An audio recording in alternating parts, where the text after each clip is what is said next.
Ladies and gentlemen, welcome back to episode 10 of RSL. Today I am with a very special person that I met back in high school, also known as Klare, tight end for Purdue. How are you doing today? Good, man. Chilling. Thank you for having me. Not a problem, man. It's good to have you. Heck yeah, But let's do it.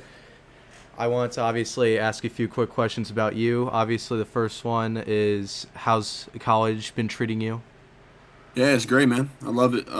Been here for about 2 years now, so I'm kind of getting used to it now. Finally used to the college life and stuff and the routine. So That's feeling good. fantastic. Yeah. And obviously, the second question would be how's football been going for you so far? Great, man. Yeah, I love football, man. It's been fun. We obviously got a new head coach last year. Haven't had the best records, but I mean, I got great friends and it's fun. I Are you love it. optimistic about the regular season for Purdue? Yeah, I think for sure we'll be a lot better than last year. We got a lot of new guys coming in, and I think we got a lot of improved areas to play for sure. Oh yeah, definitely. I mean, Big Ten's a tough conference to obviously play in, Oh but yeah, I definitely got confidence in you guys, especially with how much you guys have grown so far. yeah, for sure. I agree, 100%. But anyways, let's get into our first segment, which is obviously the elephant in the room. Your brother was drafted in the second round to the Rams. How do you feel about that, man? That must be awesome. Hey, so I have to unfortunately cut out most of the podcast.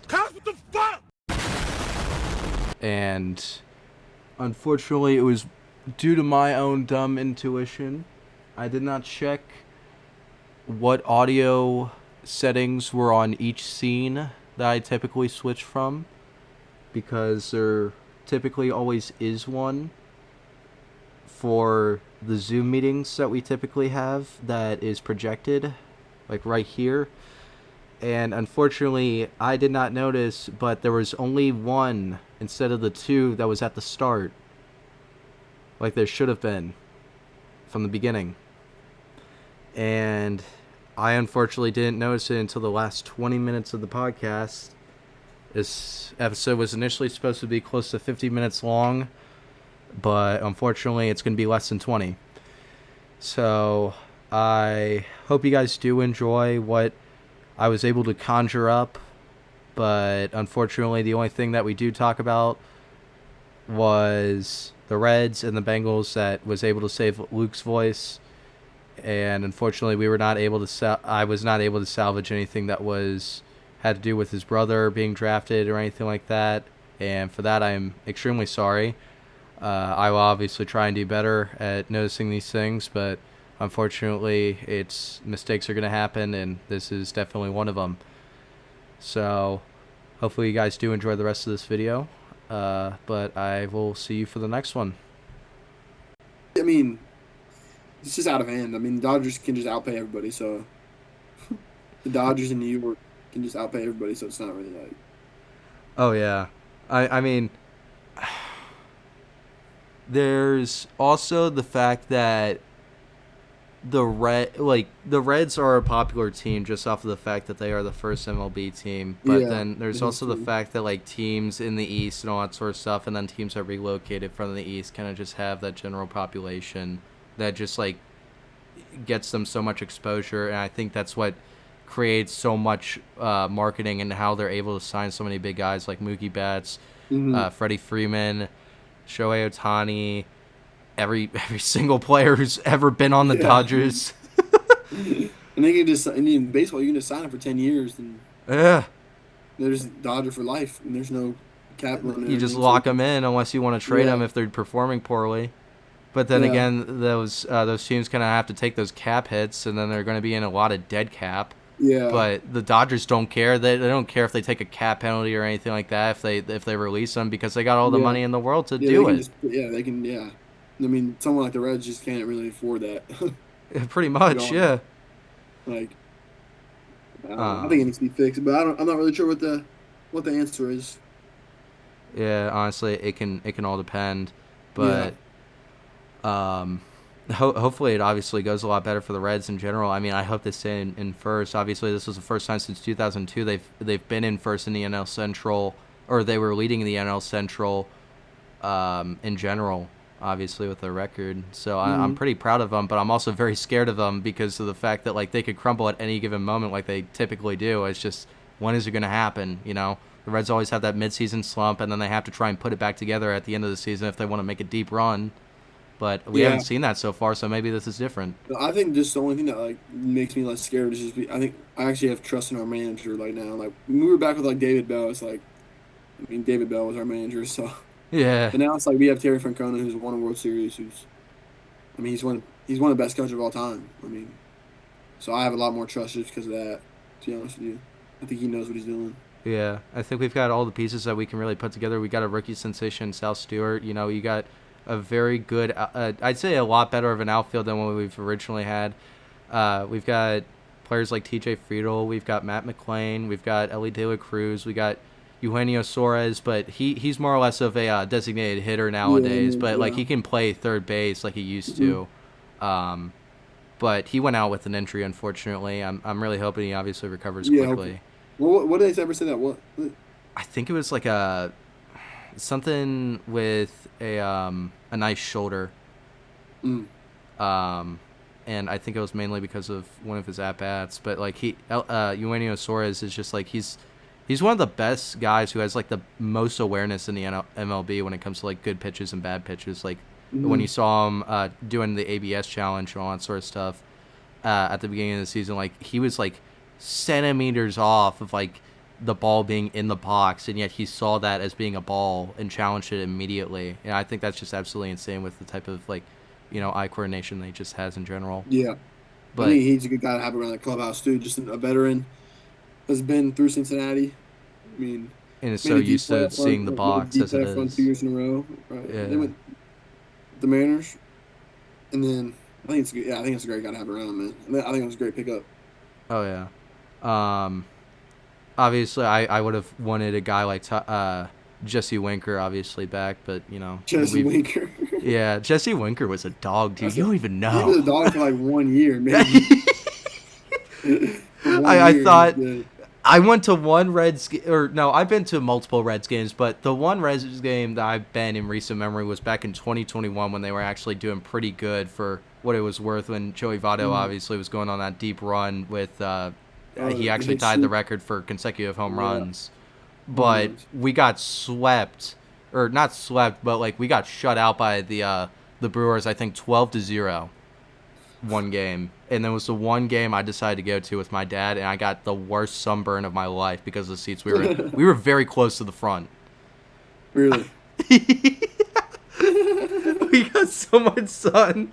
My dad saw me. He was just like, "You're gonna look really different when you take off your shorts. You're gonna see a straight tan line." Yeah, that's animal dog crazy. And I just saw my skin peeling off afterwards. I was just like, God, why didn't I think to bring sunscreen?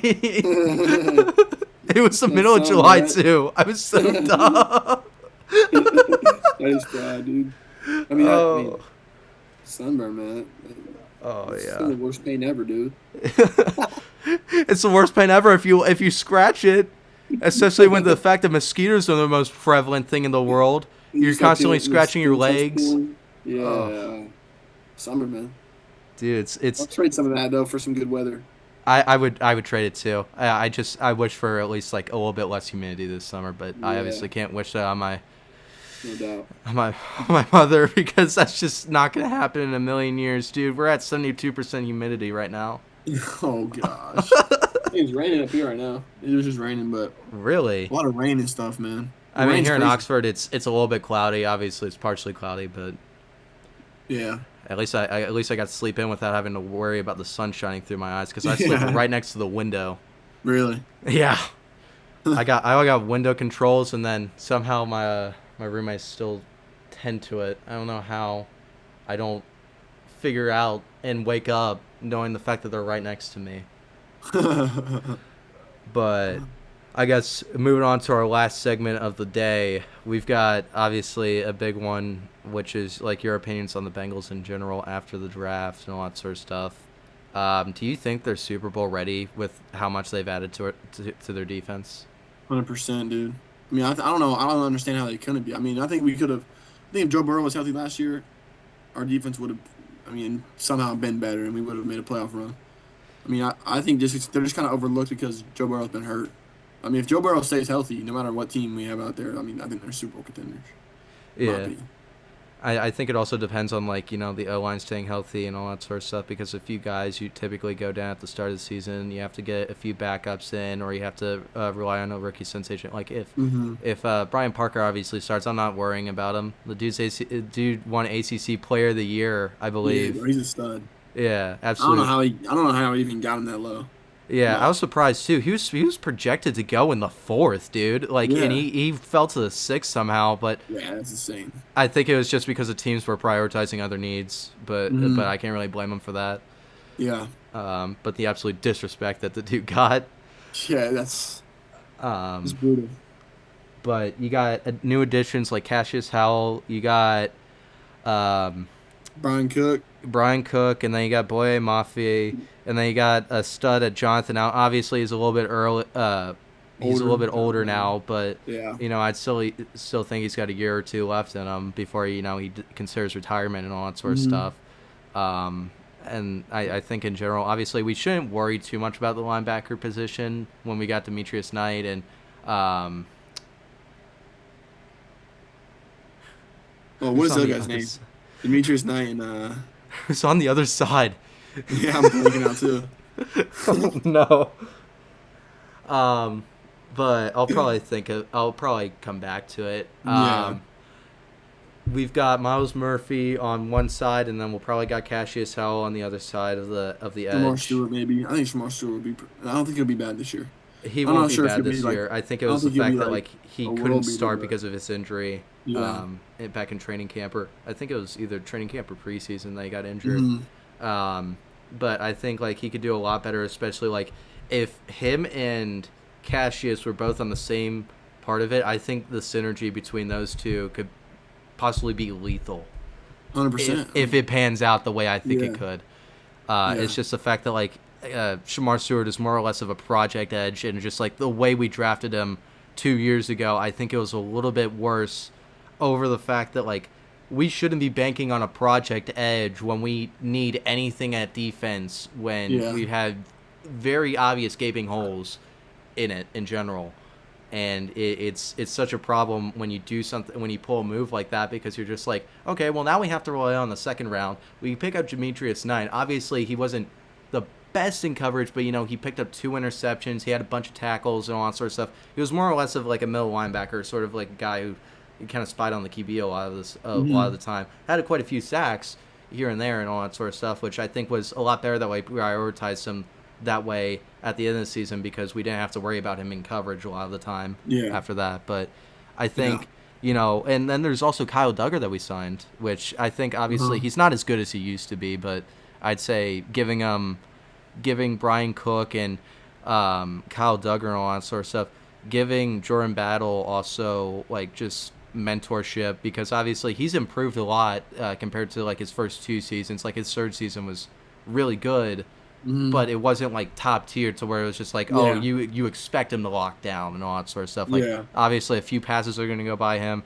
He's going to have a few uh, missed tackles and all that sort of stuff. But I'd say like this is definitely a huge growth, a moment of growth for them. And then at corner you've got I can't remember how to DJ pronounce his Turner. name in the we've drafted him in the third of University of Oh, the Washington. guy from Washington. Yeah, I don't even Yeah. know his name. A little bit on the skinnier side, but I really like his athleticism and his speed. Like he ran a 4.4, which I think is pretty good. Yeah, Um, and 100%. then we've got Dax Hill at the corner and DJ Turner as well. So I have a lot of faith in our defense this year. Yeah, so do I. And Al Golden. I like Al Golden too. I think he's a good coordinator. Oh yeah, for sure. I mean, I think there's also I talk about this with every single person I bring on the podcast anytime I talk about the Bengals and all that sort of stuff. Do you think that it really is our O line anymore? Or like if we ever have problems with it? Or do you think it's whoever's coordinating them?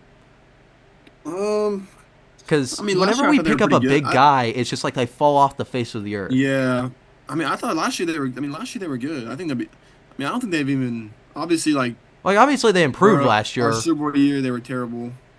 Yeah. the years for that. But I feel like last year they took good steps, and I think they're gonna be really good this year. But I it mean, was like when we signed Leo Collins back when he was at least somewhat yeah, decent for the Cowboys and all that sort of stuff. He fell off the face of the earth, and then when we signed Orlando Brown Jr., I thought he was going to be absolutely, he was going to decimate whoever was in front of him. But he obviously landed down with an injury quite yeah, a few times. Funny guy in the locker room, but it's just like you got to be able to put point. yeah. You You got got to to be be able able to to help play. your quarterback and all that sort of stuff. Then you can start being a little bit funnier. Yeah, um, you worry about the but wrong things. yeah, but you gotta get your money up, not your funny up, as I do Yeah, say. Um, but I just personally think he obviously took a big step at obviously getting back to his former form. Um, yeah. it's just I was really perplexed at it. I was constantly thinking like, is it like our O line anymore, or is it just the person running it? I So don't know. it could I don't be. know. It might be I think it's something to probably a look little bit of into. both, if I had to guess. Yeah, because like we don't got the best in the league. We don't got somebody who's constantly like, you Yeah. know, giving a bunch of gratitude or anything like Hmm. that. But obviously, hopefully, that'll make a big shift and change. Obviously, because we don't really put too many. We haven't put really too many additions. Obviously, we brought back Dalton Reisner, and then we Hmm. got Dylan Fairchild. We got Marius Mims. We got Ted Karras, and then we obviously have Orlando Brown Jr. Backing us up and all Hmm. that sort of stuff at the other side of the line. And I think we could make a deep run here. We could Yeah, make a I deep agree. I think playoff they're a run. good team. I think they're set up nicely this year. Yeah, especially This is with there's also what I also noticed in the first round of the draft. I don't know if you noticed this. Every single team in that first round, they all took an O lineman really. because we got Dexter Lawrence as well. Yeah.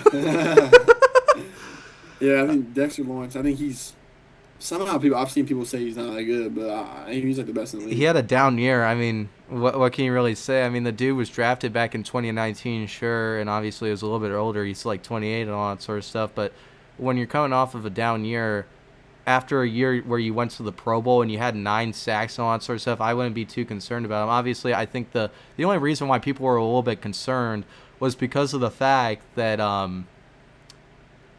well, obviously they didn't have um they were more concerned about the fact that they gave up the 10th overall pick, but you got to Yeah. understand that it wasn't really the strongest draft class in general. Yeah, I don't. They probably just didn't like anybody that they were gonna get, so Yeah, because like might as well Ruben go get a proven Bain player. had like smaller arms, so he can't Yeah. really have better chance at like shedding the Hmm. those blockers and all that sort of stuff who are a lot bigger and meaner and all that sort of stuff. And then Hmm. you got players like Caleb Downs, who obviously would have been a fantastic pick and all that sort of stuff, somehow fell to the Cowboys. And I remember Malik Neighbors reacting to it, and he was just like, why, of all people, did they have to draft him to the I remember that. I Cowboys? saw that. Now I have to deal with that guy for years when I wanted him on the other same side of the ball. Oh my god. And then obviously the Chiefs drafted Mansour Delane, and we obviously didn't pick up who was it? Tennessee cornerback. Jerry McCoy. Yeah, Dramon McCoy. His the other guy, Oh, I Avion. forget the other No, guy's Avion name. Terrell went to Clemson. I can't remember who else it was. I forget the other guy's name too. Yeah, but he got drafted before Dramod, and obviously he finally got drafted at the first pick of the fourth. But obviously That injuries was is weird gonna too. tank Yeah. your draft stock heavily, so you can't Uh-huh. really blame him. Yeah. But yeah, obviously that's really all I have for you, Luke.